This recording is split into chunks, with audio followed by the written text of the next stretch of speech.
chante Alléluia.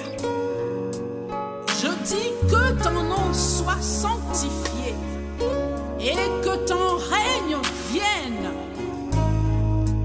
dans ma vie. Alléluia.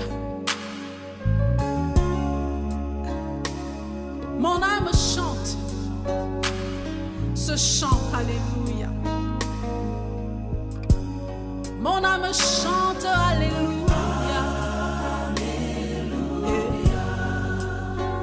Alléluia. Alléluia. Alléluia. Mon âme chante, alléluia. Alléluia. Alléluia. Mon esprit crie Hosanna. Mon esprit crie Hosanna. Mon ami chante avec moi. Alléluia. Chantant Hosanna.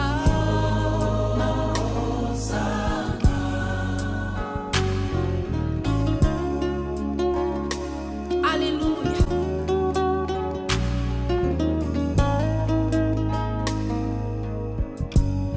Mon âme chante, alléluia. Mon esprit chante, alléluia. Ah.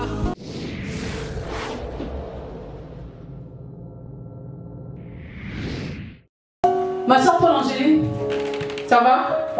Oui, ça va. Est-ce que tu peux venir?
J'espère que je vais y arriver.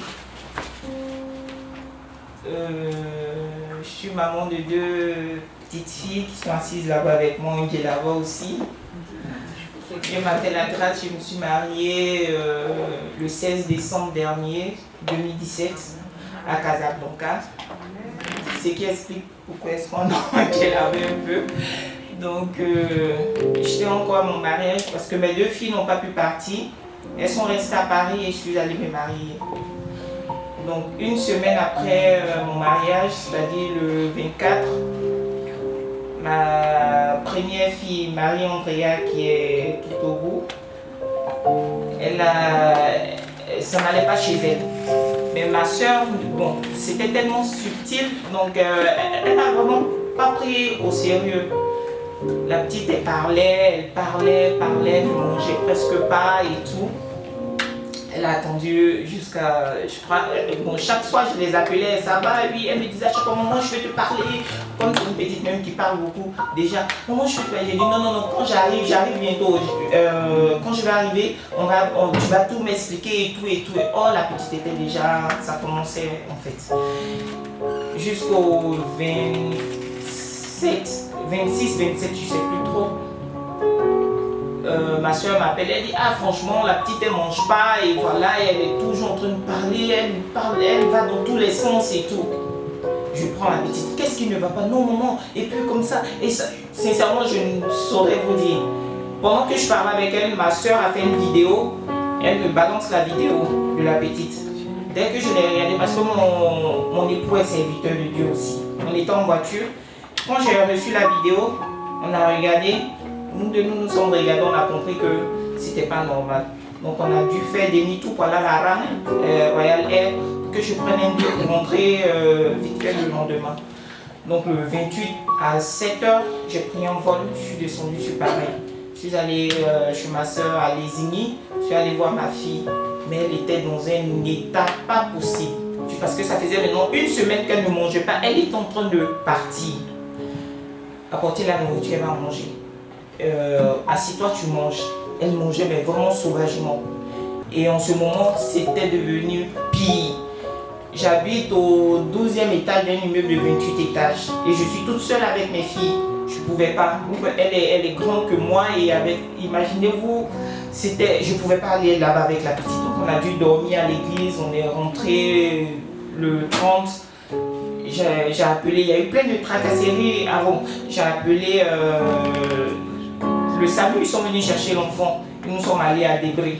Arrivé à Debré, elle a passé une nuit à l'hôpital de jour, le temps que le psy la voie et tout. Et le 31 décembre 2017, elle a été internée à l'unité 3 en pédopsychiatrie de Robert Debré. C'était vraiment, vraiment pénible. Parce que vous ne pouvez pas imaginer dans quel état était Marie-Andrea. On l'avait même on l'a attachée. C'était, imaginez, la folie. C'était la folie en fait. Donc je continue. Bon, déjà, l'église dans laquelle je priais m'avait délaissé.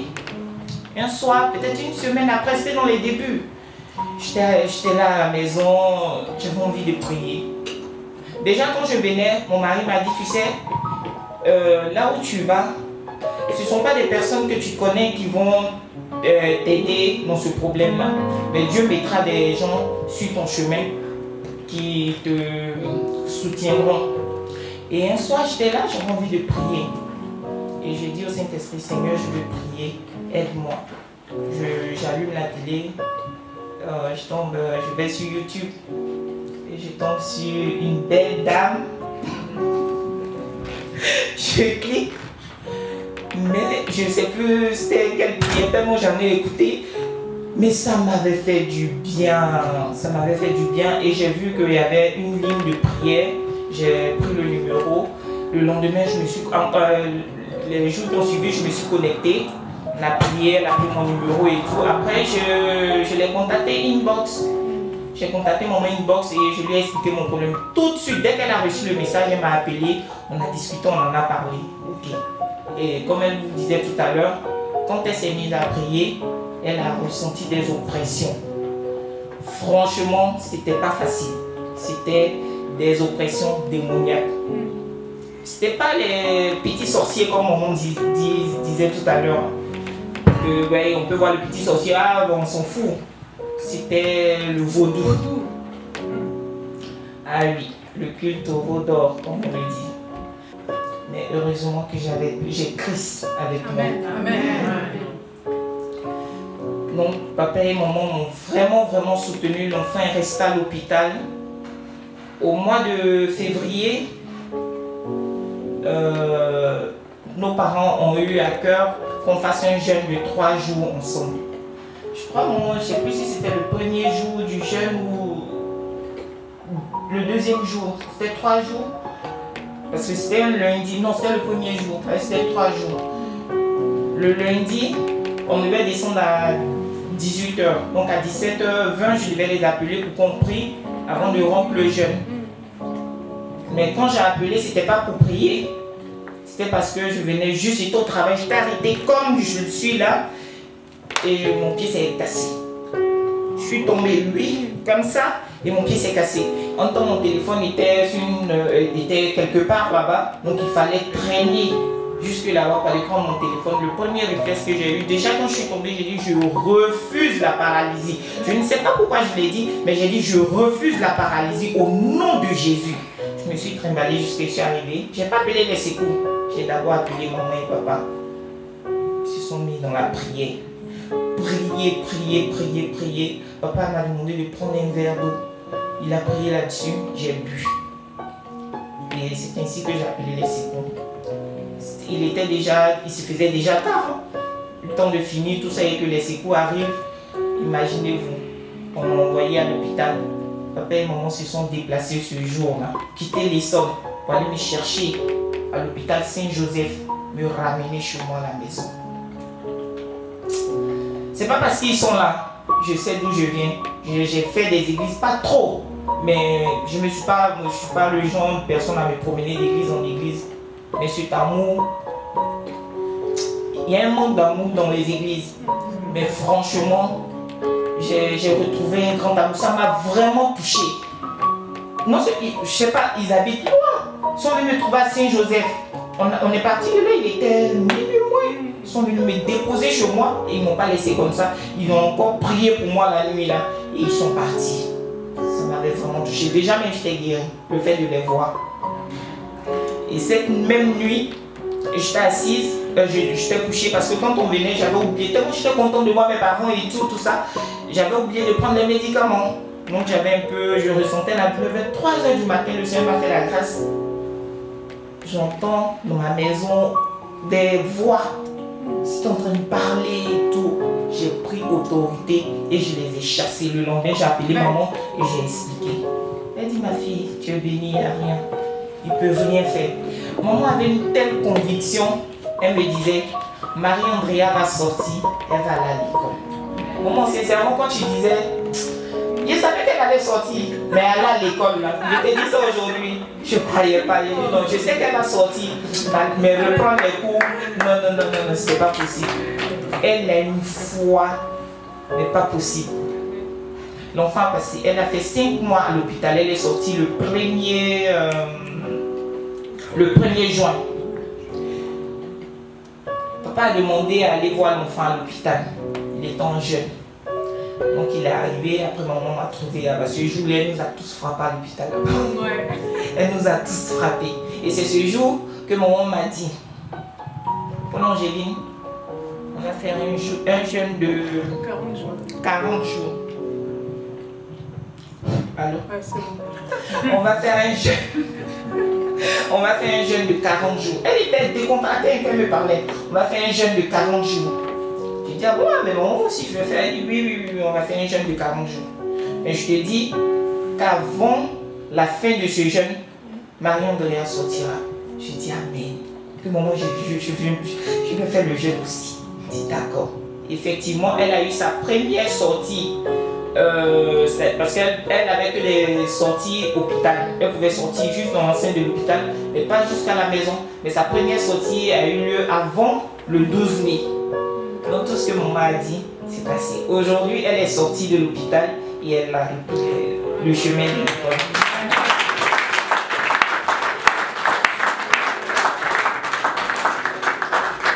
Je veux bénir le nom de l'Éternel pour papa et maman. Merci pour votre soutien. Je ne peux rien vous donner. C'est Dieu seul. Amen. C'est Dieu seul. Je préfère partir là parce que...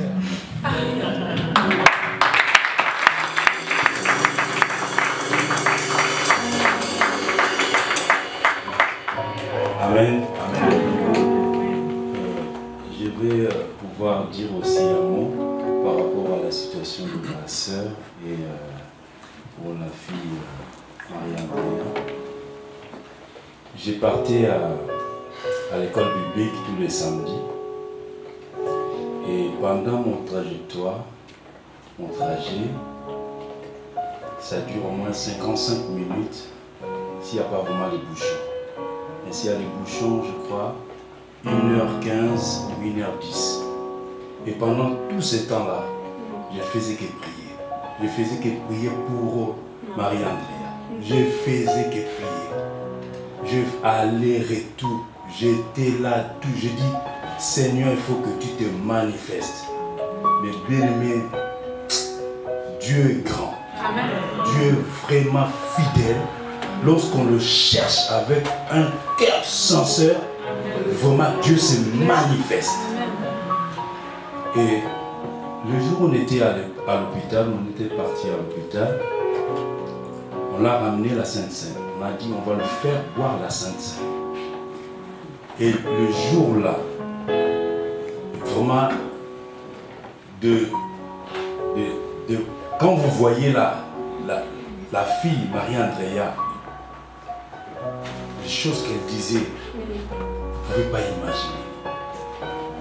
Si vous n'avez pas Dieu, vous allez avoir la peur. Vous allez dire, ah non, c'est pas possible. Mais j'étais là, j'ai prié, et à un moment donné, j'ai pris l'autorité. Et c'est vrai, elle a failli, mais elle a tapé, certes. Mais je disais à sa maman, j'ai dit, ce qu'on a fait là, c'est fini, terminé, on a tout ligoté. Et je suis rentré à la maison. C'est là où j'ai senti l'oppression. Ah oui, j'ai senti l'oppression totale. Mais de par-dessus tout, nous sommes plus que vainqueurs. Voilà pourquoi, lorsqu'on tourne le regard sur lui, on est réellement de joie. Les jours où ma sœur Paul-Angéline nous a appelés pour dire que Marie-Andrea va sortir. Oh, j'étais là, j'étais à Génie. J'ai commencé à bénir le Seigneur. J'ai dit, ce n'est pas nous, c'est Dieu qui fait. Dieu travaille au travers des hommes. C'est-à-dire, il vient, il te prend comme un instrument, il t'utilise pour pouvoir faire son œuvre. Amen. C'est pour cela, mes bien-aimés, comme vous êtes là, vous êtes dans le carquois de Dieu. Parce que Dieu lui-même, il sait.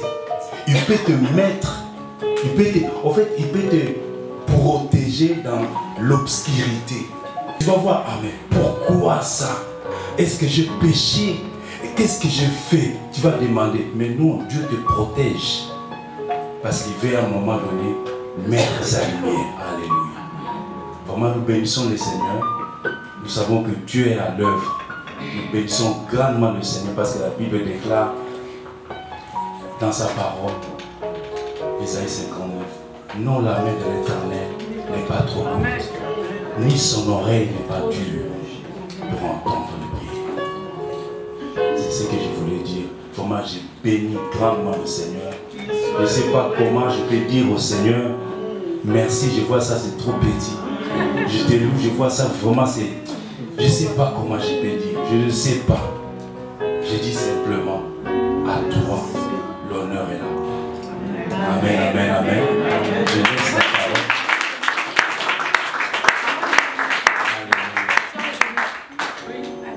Ici, j'appelle la sœur Eugénie, elle est là? Oui. Alléluia. Deuxième témoignage.